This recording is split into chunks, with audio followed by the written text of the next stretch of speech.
ambao watakaposikia ukweli wa leo, watakaposikia mafundisho ya maneno ya Mungu, watakaposikia ujumbe hizi, wataamshwa macho yao na akili zao na elimu yao ya kumjua Mungu, wataamua kumfuata Kristo na kutii sabato yake. Haleluya.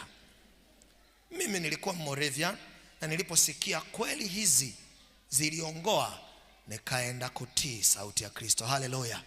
Na hivyo wapo Mungu hazungumzi, anazungumza na taasisi ya mpinga Kristo, na ofisi hiyo inashikiliwa na Papa wa Rumi.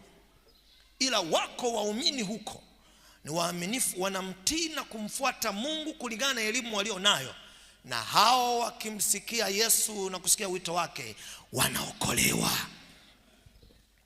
Sasa Rumi ya kidini inajipanga vipi kuhakikisha Jumapili inaheshimika tena ulimwengu mzima na inakuwa sheria ya nchi?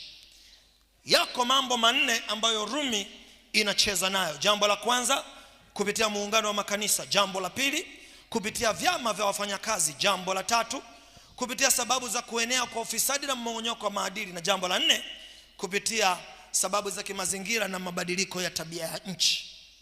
Rumi